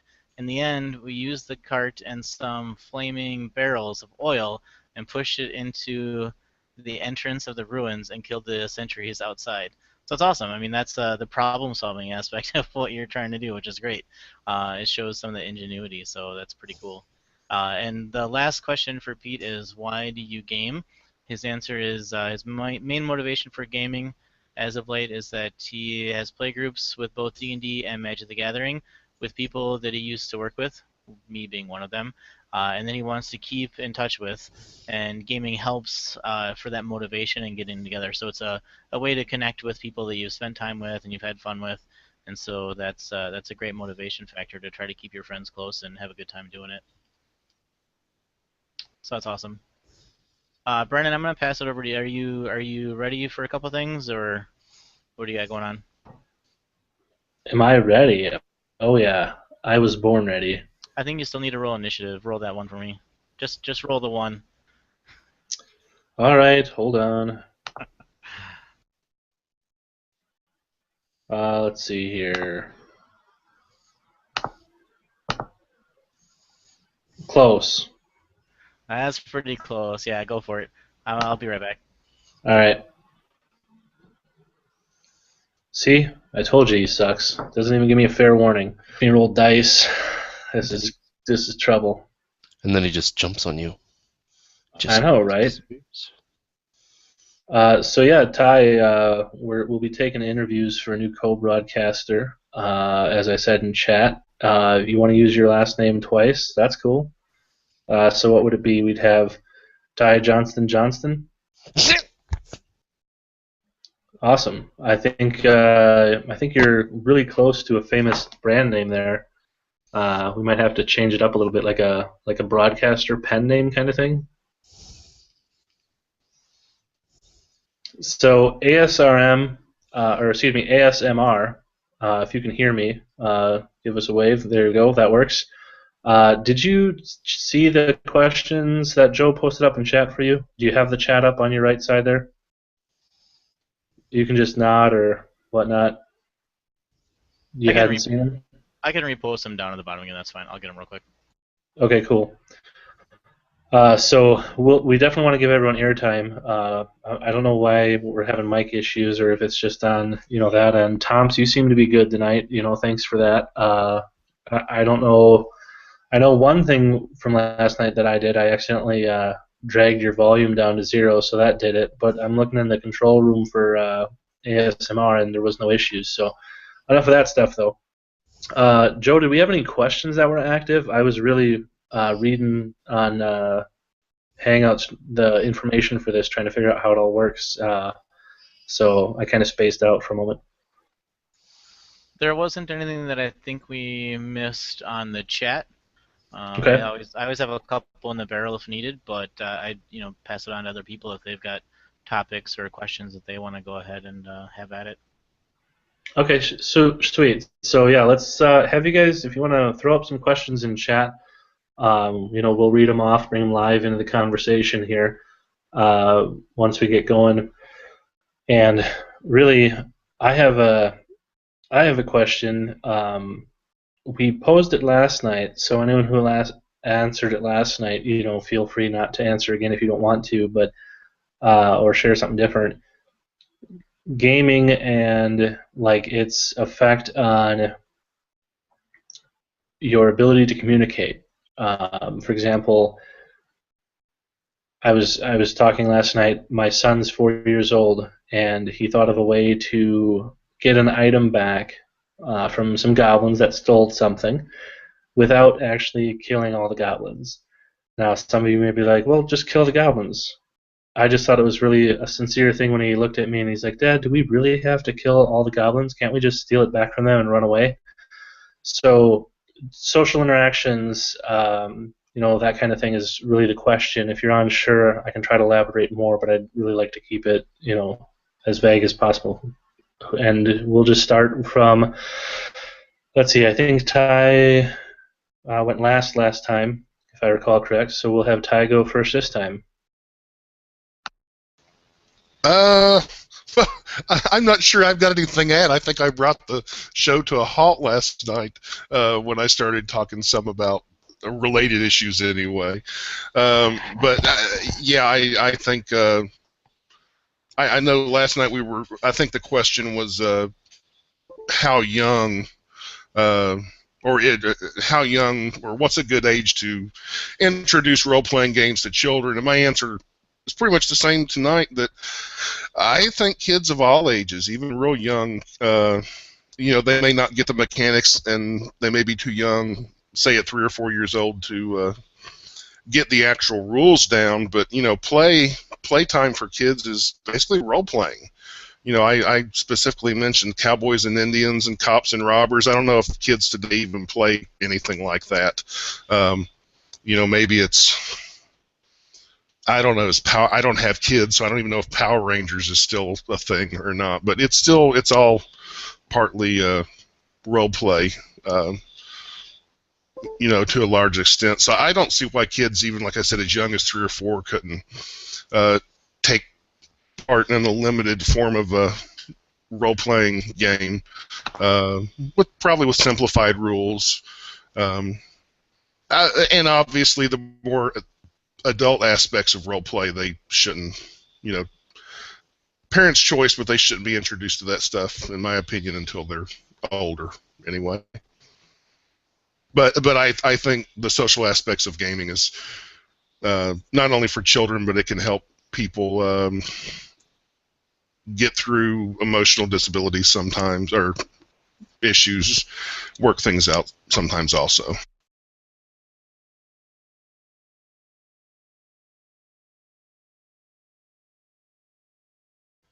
Brendan, were you going to pass that off? I don't know if you were directing the traffic on that one. Oh, you're typing it. Gotcha. Yeah, sorry about that. I was quickly trying to answer a question. I got done a little bit faster than my fingers could speed through. Plus, I had to refresh my cam there for a moment. Was reading something about the issue we're having, and it didn't seem to help. So yeah, continuing from I guess right to left. My camera might be backwards. I was trying to point at stuff. So like this is my right hand, and I'm moving right now, so it looks like it's okay. But before it was like flipped around. So anywho, looks like that would be Tom's. Go ahead, and if you have anything to add, I know you may have answered it last night, but social effects of gaming on children, and also just the effect it has, on non-children as well. Like, is it a good thing? And go ahead. Yeah, well, as I said last night, but I will repeat myself since there are several people here who did not hear me. Well, honestly, D&D and similar notwithstanding, kids start role-playing pretty much as soon as they're sentient anyway.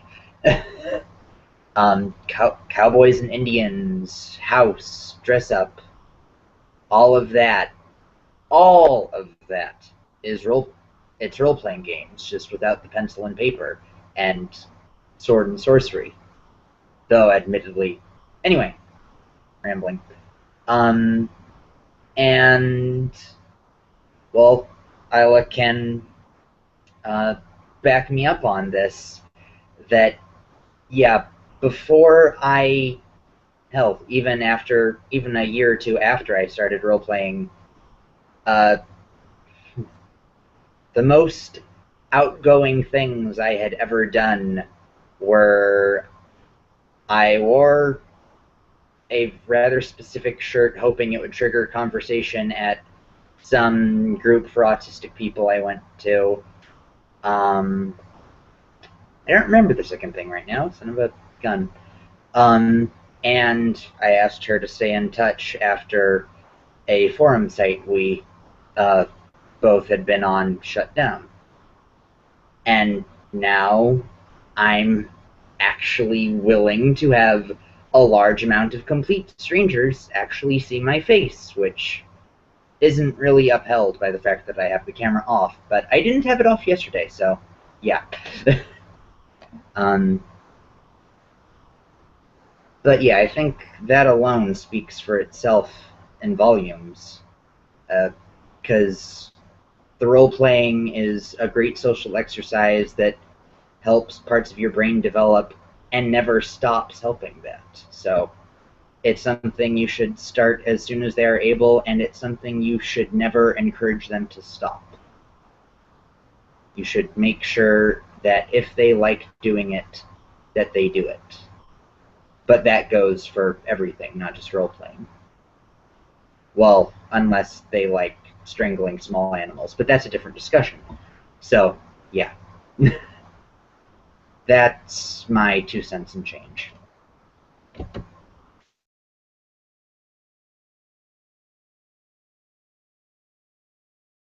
All right, and then just continuing on, normally it'd be Pete. I don't know the situation there, Joe. You can update us in a second. I'm just going to skip over them and move on to Oscar. Go ahead, Mr. Grouch. I don't really do that one. But I can do a very passable Kermit the Frog. I don't have any opinion on this subject. Move along. Well, the Kermit, that definitely encourages that kind of stuff, right? Moving on, then, it is Jonathan. Alrighty. I mean, I kind of guess it just really depends on the level of maturity of the kid, and I know maturity is hard to say for a child, but more of like the mindset of saying this is fantasy, this is not how you're supposed to do stuff in real life. As long as there's that, they know this is not. You don't go into somewhere and start shooting. You don't start stabbing kids, stabbing other people just because they stole something of yours or somebody doesn't like them. And it really just depends on what game that the kids are playing. If it's D&D, then as long as there's a kid-friendly campaign that's not really more of a homebrew where it's do whatever you want type, or if it's Grand Theft Auto, then that's a little bit different compared. It just depends on what game, and as long as they're able to make sure it's fantasy compared to real life and make that breakdown. Oh, you got it?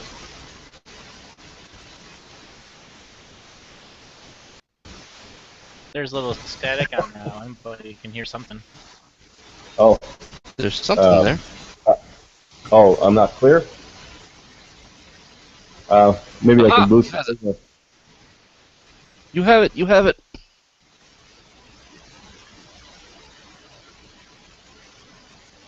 Can anybody hear me? Oscar can hear you.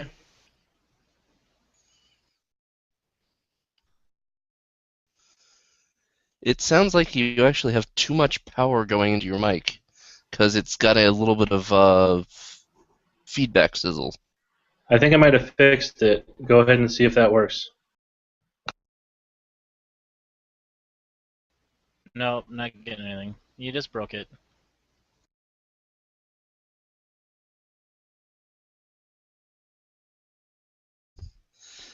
Had it, and you just had to mess with it. Just there. I hear the fizz. I hear the fedora. All right, go ahead. Not like I had. You should be live. Anyway. We can hear you. So we hear you. Whenever you're sort of a delay. Yeah, whenever you're ready, go. We can go ahead and have you answer the questions. I'm gonna shut up now. Well, to tell you the truth, I just saw you on Facebook, and I thought, hey, I'm going to join this because I've never done it before, and obviously my virginity is showing itself because I don't know what the fuck I'm doing. I have no idea how any of this works. So I'm going to blame that on you guys for putting that on Facebook. It's cool. We'll just blame Brendan for everything. No problem. I'm a guinea pig for many things. When in I doubt, don't blame even know what someone the else. question is. What's the question?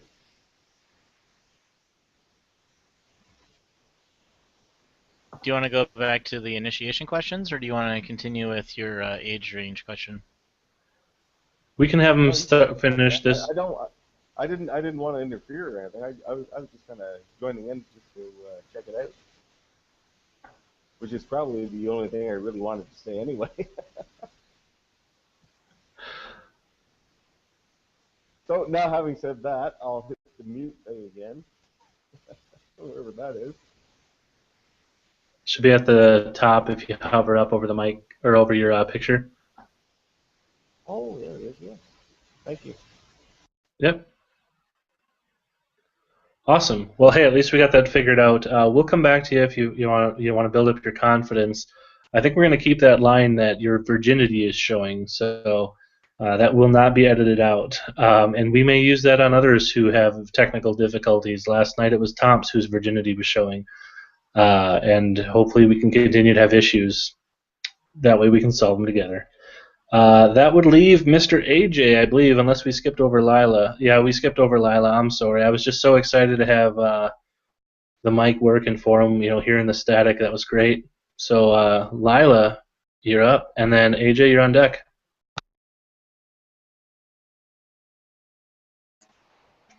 Honestly, I don't see any problem starting them when they're knee-high to a grasshopper. I mean, really.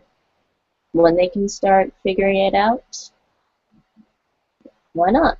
I'm planning on starting my niece on as soon as I can. Of course, she's got, this long of an attention span, but, we'll see. We'll see. Oh, and she's like 4. So, we'll see. Okay. Short and sweet. That's the way it is sometimes. All right, AJ. I don't know if she gave you enough time there, man, but maybe just sitting there for a while while we came from Ty's side back to your side is giving you time to think. You're up. Well, I would answer this by saying that I actually wrote a little, and not an op-ed, but I wrote like a little blog post one time about this type of subject because somebody was saying that it was back to the old D&D is dangerous. It's a dangerous influence on children and that type of thing.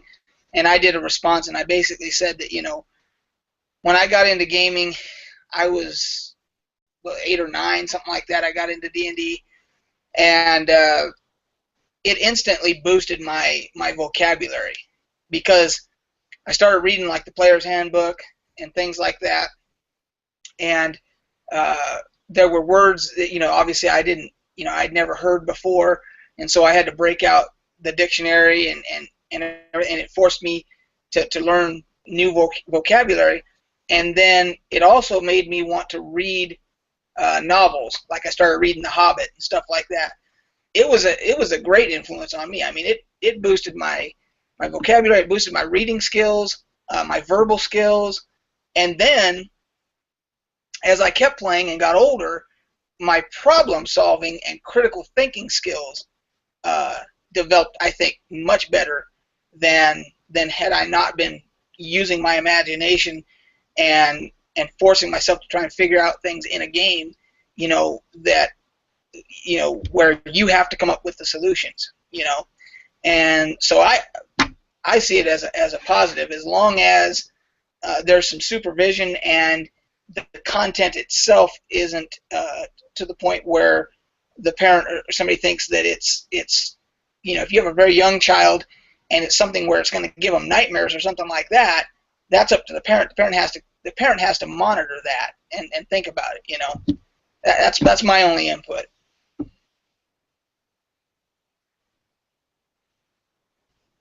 Nice. I mean, that's the thing, though, is that you took that answer and you actually had a good response to that, and you actually were able to put that out there and try to give support to the community, which is awesome.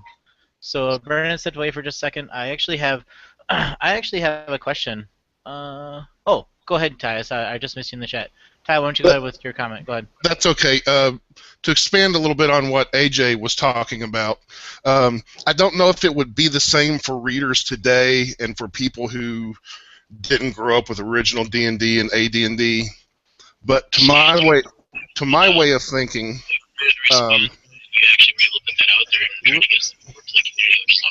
hold on. Hang on a second. Owen, can you mute yourself? Yeah, I got it. Gotcha. Gary Gygax's original Dungeon Master's Guide, in my opinion, one has been unlike any Dungeon Master's Guide that's come since then. I would easily include it in a top 10 list of books that has been most influential upon the fantasy genre within the last century. I mean, as far as influence goes, I would put it up there just about with Tolkien or, C.S. Lewis or something like that, because it's more than just a games rules book. I mean, there's definitely that aspect of it. And, it's got the usual DMG stuff about kind of teaching somewhat people how to be a dungeon master, but I mean, the literature that's brought up, that comes up, just the list of books in the back, the famous Appendix N, I think it was, that there's a little bit of that. There's a touch of that in the 5th edition DMG. I can definitely see that, but I still don't think it's quite the same. I mean, it's just. Again, I don't know if it would be the same for somebody who's read other Dungeon Master's Guides first and played other versions of the game first, but it was just, at the time, it was just so influential, and it really opened up.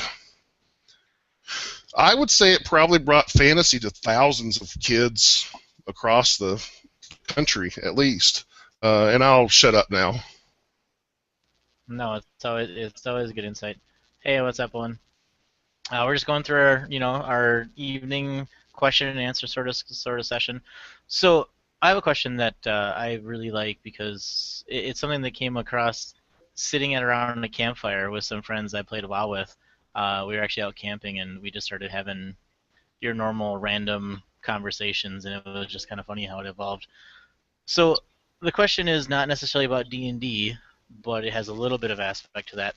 The question that I have is, if you had to equip yourself with weapons and armors in a pre-gun era but without magic, what would you choose and why?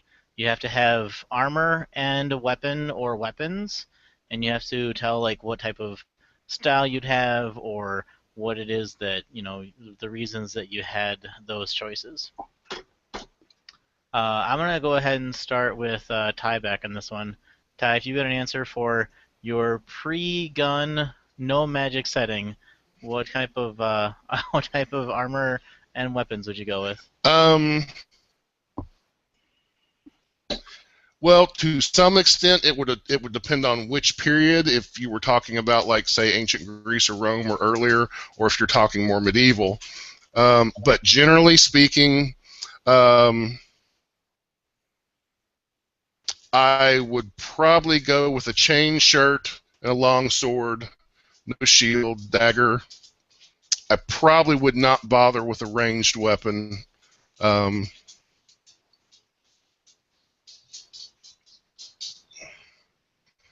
If it were a battlefield situation, I would probably want a polearm.